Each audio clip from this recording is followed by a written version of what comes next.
a little bit more on women, and almost finished with that topic. But we do have a course on women. The name of the course is Understanding Muslim Women. At present, it's IDL, Independent Distant Learning, but that is soon going to be ended. The IDL courses, we're going on online courses in hope that eventually we would get that very good course taught by Vivian Stacy some years ago into an online format.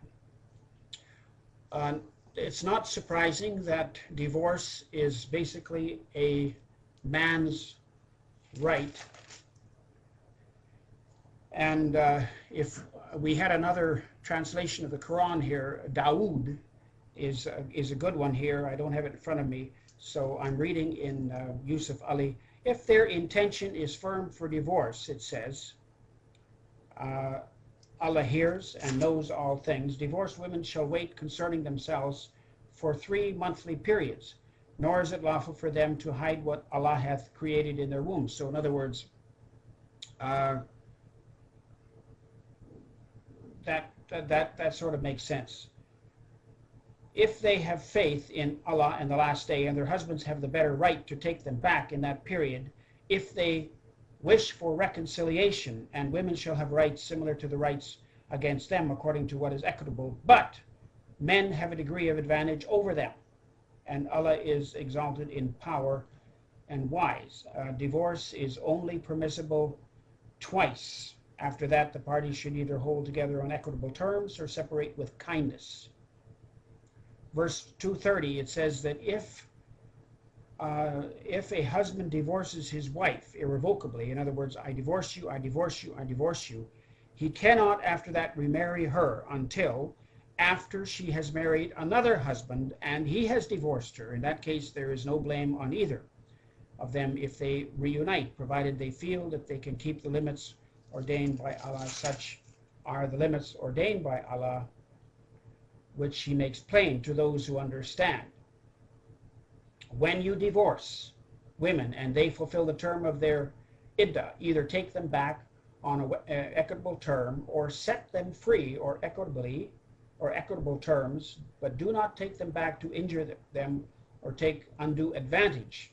If anyone does that, he wrongs his own soul. Do not treat Allah's signs as a jest, but solemnly rehearse. This is quite different, because the thing that we've just read says that if a man divorces his wife irrevocably, in other words, he cannot remarry her until she's married somebody else, another man, and that man divorces her.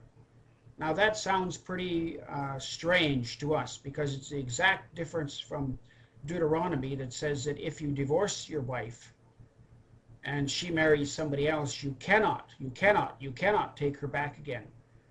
But Islam says the opposite. You can't take her back until she's married somebody else. And you can see all kinds of problems that would come from this. I suppose the ruling is there to make men hesitate, in other words, not to very quickly jump into this and in their anger say, I divorce you, I divorce you, I divorce you, and then later regret it because they know that it's not going to go well. So certain schools of law, understand one of them was the Hanafi, had they set it up so that when they divorced, if someone divorced his wife and then later regretted it, then they would make some kind of an arrangement where she would marry a eunuch and to fulfill the law. And of course the eunuch can't do anything. In other words, they can't have sexual intercourse. So then he would divorce the wife, and the first man could get her back again. So it's a strange thing, but it's also interesting how they get around the law. In other words, to do what they want to do. It doesn't say, as it does in the Bible, that and I've already mentioned the Deuteronomy passage, which is so different. But the Bible says that God hates divorce. And Jesus said, from the beginning it wasn't so, that only because of the hardness of your hearts. So there's definitely a big difference there. And here are some of the notes that you already heard about, in this lecture. It is no doubt that sons are more valued in the culture. Now, this is not only true of Muslim cultures, it's true of other cultures as well. In many ways, a baby girl, is a liability. When a baby girl is born, there isn't anywhere near as much rejoicing. When a boy is born, then there is sweets and candy and everything is passed around and everyone is smiling, but not so often when a girl is born, because of the cost and responsibility of marrying her off and making sure that she doesn't get into trouble. It is a different understanding. I heard of one midwife. I don't know, this was quite common where I was in South Pakistan. If it was a baby boy that she delivered, the price was 10 rupees. If it was a baby girl, it was half that much. So that's just another indication that sons are more valued than in a culture. One of our friends who came to Christ in Pakistan, believed on Jesus, married, and for several years they didn't have a son at all, just had daughters. And so he loved the Lord, but his mother kept putting pressure on him after a few years and no sons to take another wife. And I remember when I went back to Pakistan in 1995, he said to me, "What should I do? My mother keeps pressuring me. My parents want me to take a second wife, and because they want us to have sons." Well, I assured him that he would have to listen to God in this, that it wasn't he needed to think carefully about it, because it would be against Scripture for him to cave in to his family, his mother. Fundamentalists, that is fundamentalist Muslims, well, you could call them Islamists or whatever you want to call them, but fundamentalist Muslims have not been kind to women. They have been much more hard on them, and they have emphasized verses like 2 and 2:23. Your wives, like we mentioned before, are as tilth unto you, so approach your tilth when and however you want to. Fundamentalist Muslims, like the Ayatollah Khomeini, we'll mention him in a moment, but Maududi, Maulana Maududi, who came out of India and started the the Jamaat Islam party, political party, in 1941, and then immigrated to Pakistan along with the rest of the Muslims in 1947, when Pakistan came into being at midnight on August the 14th, 1947. Maududi was a strict fundamentalist, and he said some things against women that are not very, I don't like them. At least this is what he said. Maududi said, "Some nations have given woman the position of governor over men, but no instance is found of a nation that raised its womanhood to such a status and then attained any high position on the ladder of progress and civilization. History does not present the record of any nation which made the woman ruler of its affairs and won honor and glory or performed a work of distinction." Can you imagine? I mean, what was he thinking? I mean, Margaret Thatcher and others distinguished themselves so much in their leadership. The Iron Lady was a great example. And in Pakistan as well, Benazir Bhutto twice had become prime minister, only for a 2-year period, and then another time she came back again. But there were, fundamentalist Muslims hated the idea One Muslim said to me that the worst thing that could happen to us, the worst curse of God that could happen to this country, is that it should be ruled by a woman. And at that moment, Benazir Bhutto was the prime minister when I was there. And of course, we've had a woman prime minister in Pakistan, or in Bangladesh, and there is right now. So Maududi was very narrow and very bigoted and biased in his understanding, totally unhistorical in his assessment. The Taliban in particular were very, very hard on women in Pakistan. We could almost say that a woman was condemned for being a woman. And as we speak, the Taliban have made a comeback and are trying now to not only make strides in Pakistan. In fact, they were pushed out of Afghanistan. They more or less moved across the border into Pakistan and then took over the Swat Valley. And with the promise, I think foolishly, they made the promise, and the government, Pakistani government, agreed to it, that they wouldn't expand. But in a short time, they did, and took over another district. And then the Pakistan military then decided to move against them. And right now there are 3 million refugees that have fled the area of the Swat Valley and Mingora and parts of Pakistan. But the Taliban and their affiliates are all over the country. In other words, they have their pockets, their cells, and so there is a real danger. And fortunately, the people seem to be turning against them. At first, they wondered. Some of them thought that, well, maybe these are good Muslims, and but now it seems that the people are standing against them. Now we have to admit and have to say that not all Muslim women are the same. That is true. So there are Muslim women who experience and enjoy quite a bit of rights and quite a bit of liberty, and we can't put them all in one bracket. But again, back to the Taliban, a woman could be flogged in Kabul for removing her veil, and we have pictures of that, of them beating on a woman who maybe lifted her veil at the wrong moment or something. And I'm hoping and praying that the countries there, Afghanistan and Pakistan, would not allow the Taliban to gain any progress, but that they would be pushed back and would lose all of that power that they have. I think that we have to be careful when we think of the Muslim countries and we think of the position of women. We have to be careful and remember that in some cases what's happening in parts of the Muslim world today is what was going on in our own cultures many, many years ago, or even in Christian settings. In other words, women have been put down often in the history of Christianity.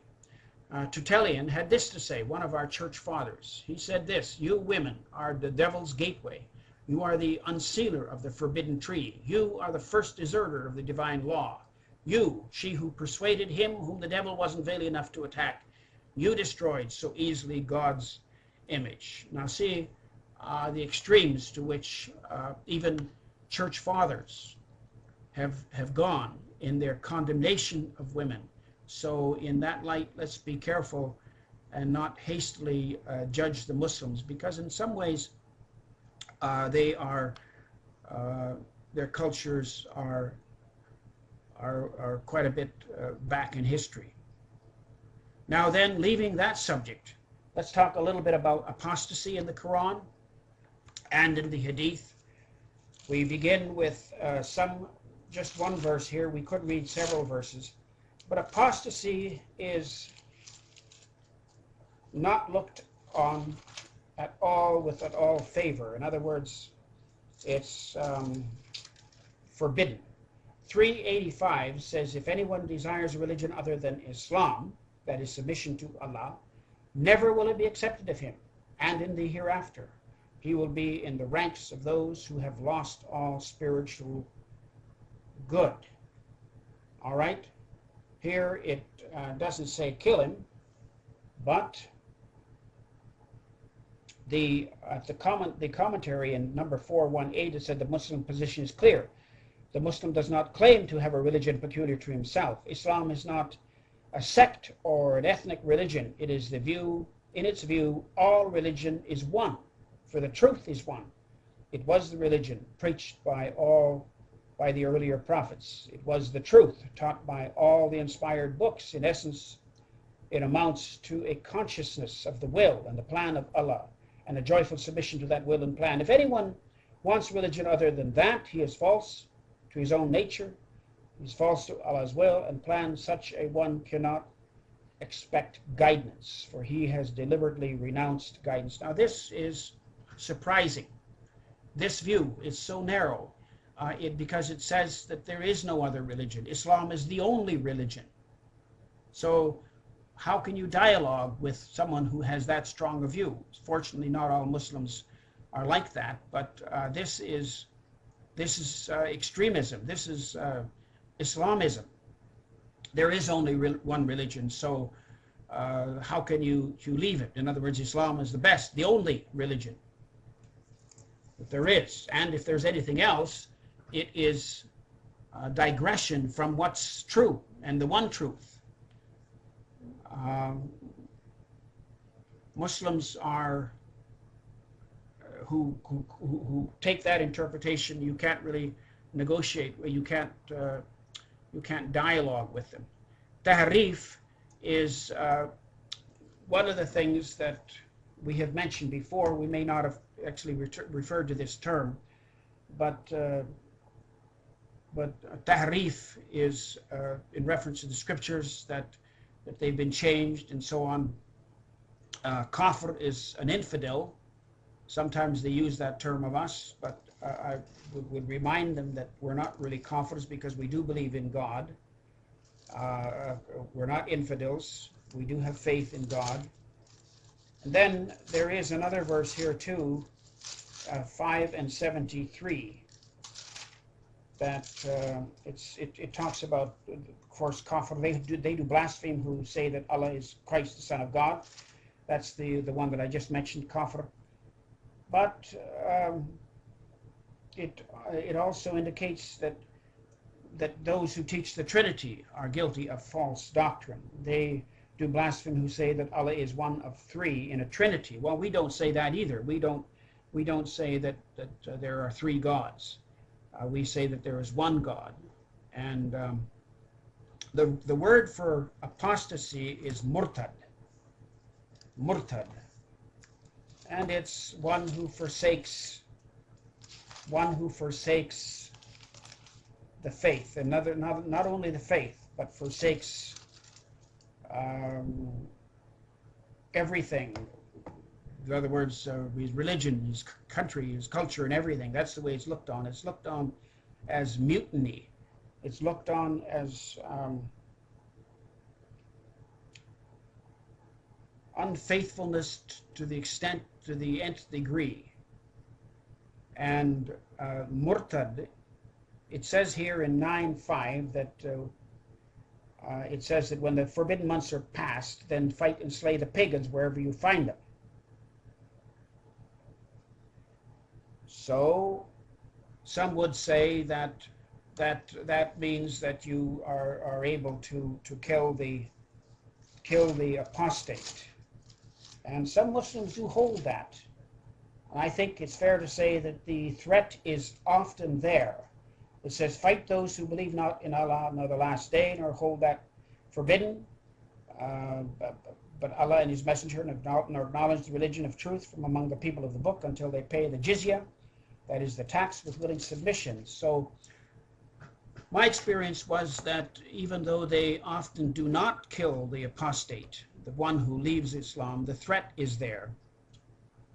But it is a real threat, and in some cases they do kill the one who leaves Islam. In fact, some years ago, I remember in the Northwest Frontiers province in Pakistan, I think it was the one who was the head over the whole district of the Northwest Frontier province, said categorically over television that if anyone should leave Islam, he should be killed.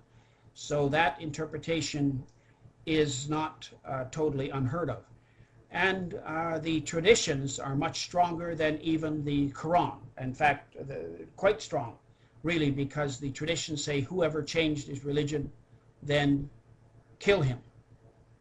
So what are we saying? We're saying that you could find room for the apostasy laws, which say that you cannot leave your religion. If you leave your religion, leave Islam, you could kill the person.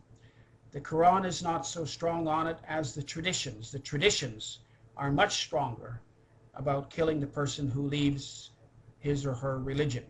That is, if the person is not crazy and is of age. They would say to you, if you're of age, and if you're male, I should add, are you sure you want to leave your religion? They would give the person time to think it over. But in a place like Saudi Arabia, they would probably carry it out. So there is that threat. Now, one could ask, how do you evaluate this kind of severity? Is it a strength or it is a weakness? I think personally it's a weakness, not a strength, because they're so afraid and so protective of Islam.